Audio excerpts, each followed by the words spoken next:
All right, so some of us exercise a strategy of going out and hiring freight agents when we first start our freight broker business. And the idea is the freight agent will come in and take care of the daily tasks. They'll take care of the cold calls. They'll make sure that they get set up with the customers. And then they'll start to service those customers. And you can focus on keeping the job that you currently have, so you still have money coming in to make sure that everything gets taken care of that the business can't take care of for a while. And you can work on the business instead of working in the business. And although this sounds like a really good idea, there's some things that you really need to look at before you make this decision. And we're going to talk about that in this video today. We're going to talk about, is this a good decision? Is this a good strategy to exercise? And then number two, we're going to go into when you should hire agents if you decide to go that route. And then number three, we're going to go into how you hire agents, because it's not just about going out, getting someone to come in and say, hey, these are your tasks. It's more to it than that. It's about building a culture, and it's about doing it at the right time. So we're going to talk about those things today. So come on inside, sit back, relax, and enjoy the video. All right, so the idea of hiring freight agents and letting them come in and take care of the daily task sounds like a really good strategy. And more importantly, it frees up your time in your mind. You're saying that if I can just get more of my time, I can take care of more things. And I get that. That makes sense. It definitely passes the common sense test to want more of your time. But the question is this the route to go? Is it the right route to go to hire an agent to come in and have them take care of the business, the daily task of the business, while you use your time to work on the business? It sounds really good. But here's the first problem with it. Number one, your business has no infrastructure in place. It's a brand new business, and there is absolutely nothing in place right now other than the motor carrier authority, the surety bond. You have the shell of the business there, but the infrastructure has not been established just yet. And most of that infrastructure is going to be established when you start to move loads. Like for right now, you don't have any standard operating procedures as to how you move loads.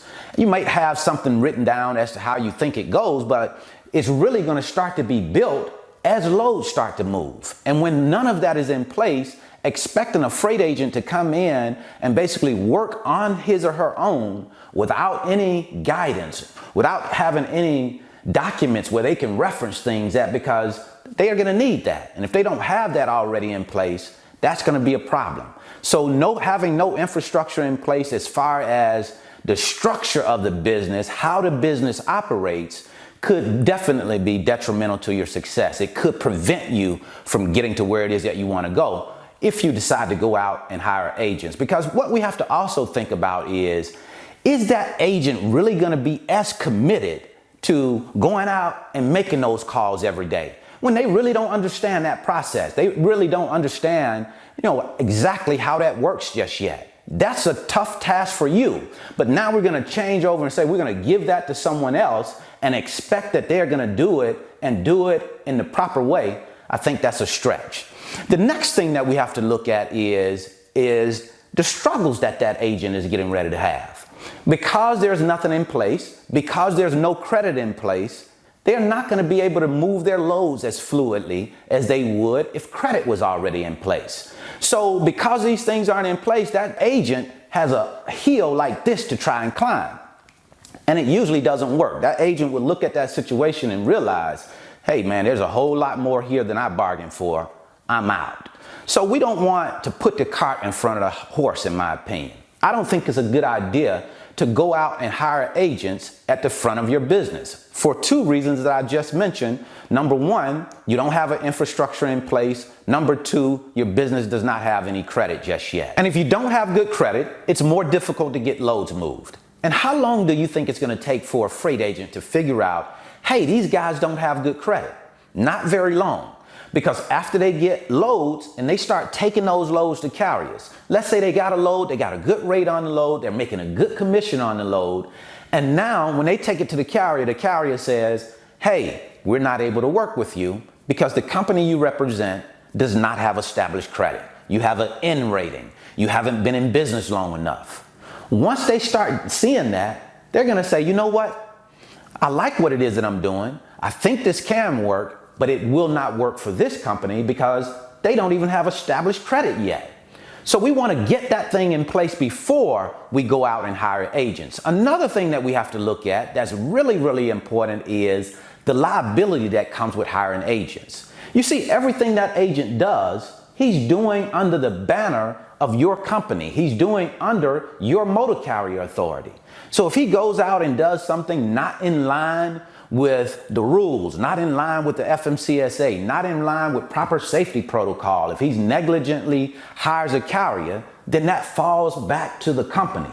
Everything that he does is under the company. So we have to be very aware of the liability that comes with hiring agents. And then when you really look at it, have you properly prepared the agent to negotiate some of those issues that we just talked about? Because yeah, we say, hey, we're supposed to make sure that we hire trucks and make sure that the trucks are squared away, that they have everything that they need before we give them a load or before we allow them to set up with us. But when the excitement of getting set up and the excitement of moving loads, that can easily be bypassed, especially agents that are new. So we don't want to give them that kind of responsibility without giving them guidance, the proper guidance. The idea here is to establish an infrastructure, get the credit in place, start moving loads yourself first, and then you have something that you can teach the agent. You can give him a path to success. But if he can't see that, then it's going to be like he's working in the dark, and usually that doesn't work out. So now, when is it a good time to start bringing on freight agents so that we can start building the business even faster?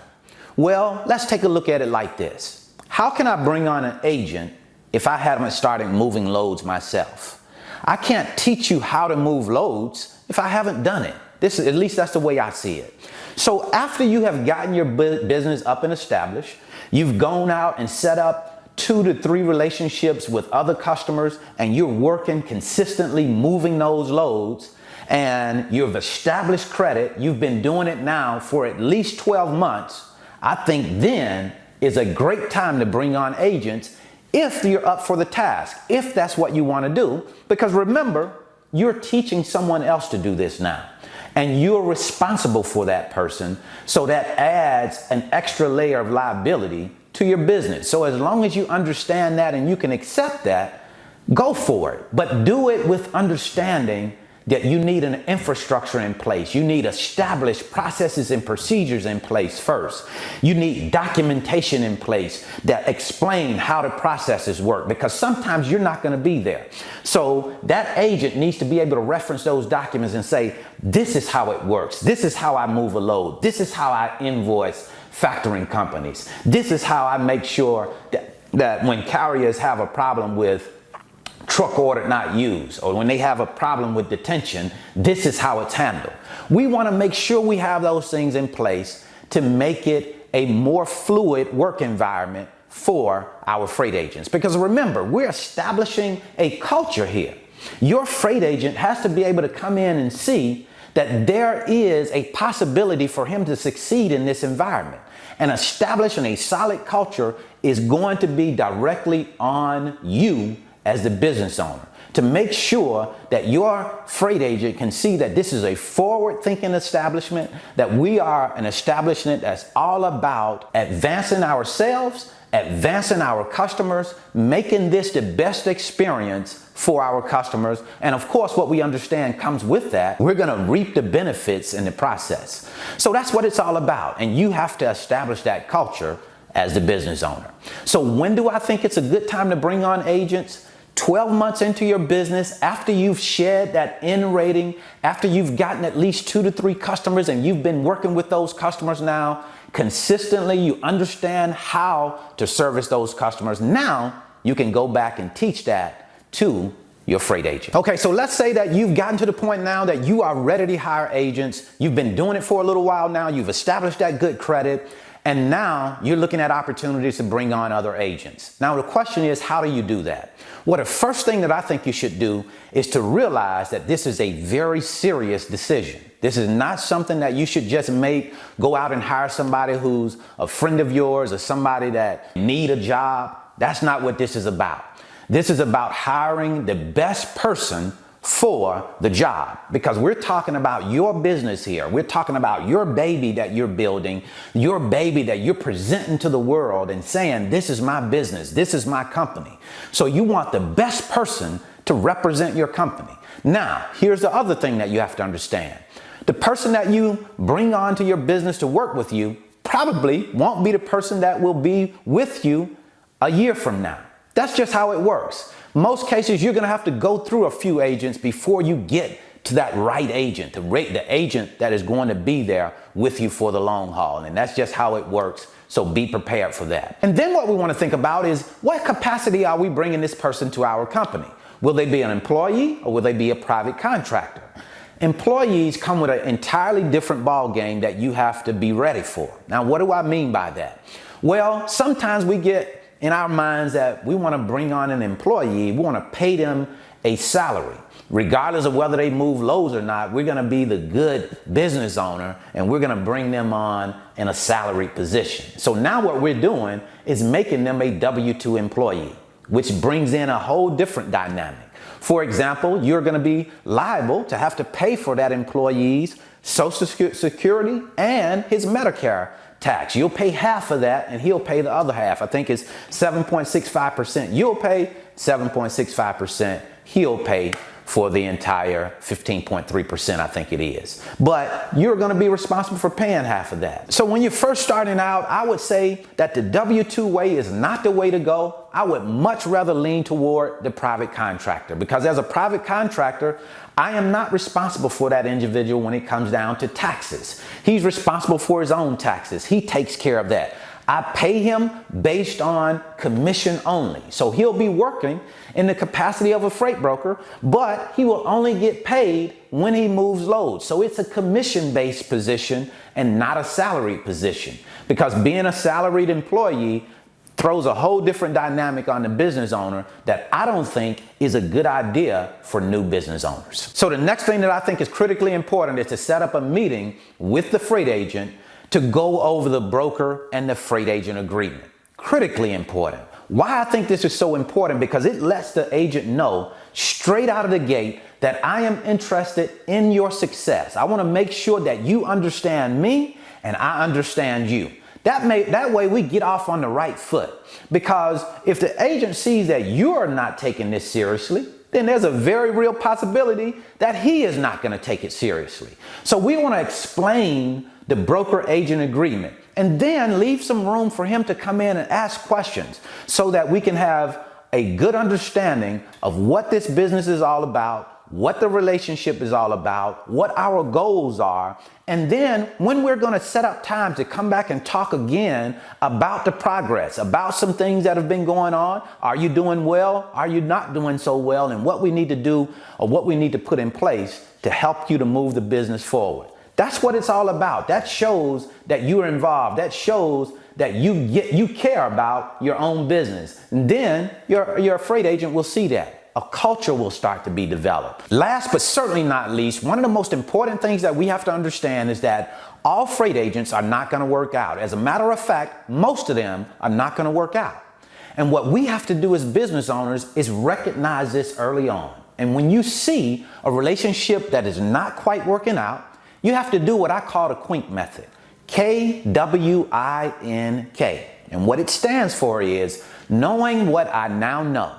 If I had to make this decision again to hire this person, would I say yes unequivocally?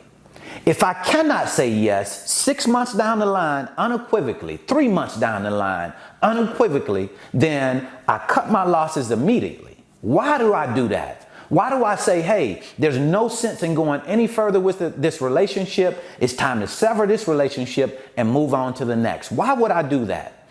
Because to prolong it only prolongs the pain.